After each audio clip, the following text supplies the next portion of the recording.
Hello guys, this is Sumita. তো আমি চলে এসেছি আর একটা নিউ মিনি ব্লগ নিয়ে। তো প্রতিদিন আমি ব্যাগ নিয়ে যাই, তবে আজকে নিয়ে যাচ্ছি আমি পার্স। তো আমি বসে পড়লাম টোটোতে, আর এই হলো আমাদের লিলুয়ার রাস্তা। প্লিজ কেউ বাজে কমেন্ট করবে না, দিস ইজ দ্য হ্যাভেন। ঠিক আছে? তো যাই হোক, এবার আমি ওভারব্রিজ টপকিয়ে চলে আসলাম ১ নম্বর প্ল্যাটফর্মে, যেখান থেকে আমি আমার ডেস্টিনি পৌঁছাবো, মানে হাওড়া স্টেশন যাব। তো এই হলো ১ নম্বর প্ল্যাটফর্ম।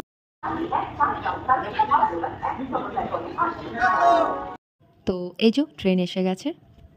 তো আমি উঠে গেছি ট্রেনে, আর এই দেখো আমাদের পাশ থেকে বন্দে ভারত পাশ হয়ে গেল, আর কাকিমাটা আমার ভিউটা নষ্ট করলো। যাই হোক, কাকুও ট্রেনে দৌড়ে দৌড়ে উঠে গেল, আর এখন আমার ট্রেন থেকে নামার পালা। এই যে আমি নেমে পড়লাম ট্রেন থেকে নামার পরে দৌড়াতে দৌড়াতে আমাদেরকে আবার বাস ধরতে হয়, যার জন্য একটু বেশি জোরে দৌড়াতে হয়।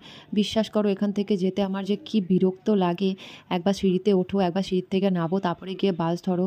কিন্তু কিছু করার নেই, এই রাস্তা ছাড়া তো অন্য কোনো রাস্তাও নেই যে দিক থেকে আমি যাবো। যাই হোক, ব্রিজ টপকাতে হবে যদি যেতে হয়, তো এটাই আমার সবথেকে সহজ রাস্তা। আর এই দেখো গঙ্গা, ওই যে দূরে দেখতে পাচ্ছ, ওখানে ভূতনাথ। আর এই হলো হাওড়া ব্রিজ, যেটা তোমরা সবাই জানো, নতুন করে আর কাউকে পরিচয় দেওয়ার কোনো দরকার নেই। আর আমি এরম হাঁটতে হাঁটতে হাঁটতে হাঁটতে পৌঁছে গেলাম আমার ডেস্টিনিতে, যেখানে আমি কাজ করি। ইয়েস, আমি পেট্রোল পাম্পে কাজ করি, তোমরা সবাই এখন আপাতত জেনে গেছো।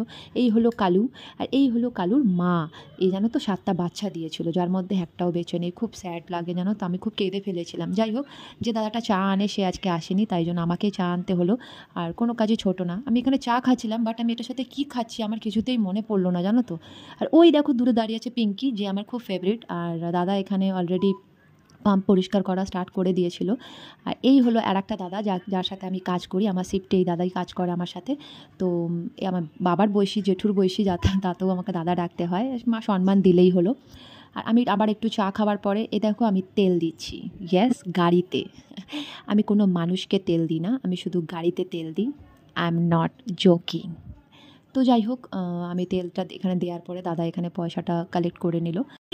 আমার ছুটি হয়ে গেছে। জ্যাম দেখো guys, jam jam jam jam দেখো, জ্যাম পাউরুটি জ্যাম। তুই কোথায় আছিস আমার সাথে? তুই কোথায় আছিস? ঠিক আছে। তো আমরা চলে আসলাম ফুচকা খেতে। হ্যাঁ, ও আমার সাথে ফুচকা খেতেই আসছিল। গাইস, বিশ্বাস করো, আমাদের বাড়ির এখানে 10 টাকার চারটে, বাট বড় বাজারে 10 টাকার, মানে সরি 20 টাকা চারটে। কিন্তু অসাধারণ খেতে ফুচকাটা খাওয়ার পর আমি বাস ধরে নিলাম, আর ও ওর কাজে চলে গেল। হ্যাঁ, আমার বোন আমার সাথেই কাজ করে, ও ওখানের সাপোর্টিং ম্যানেজার।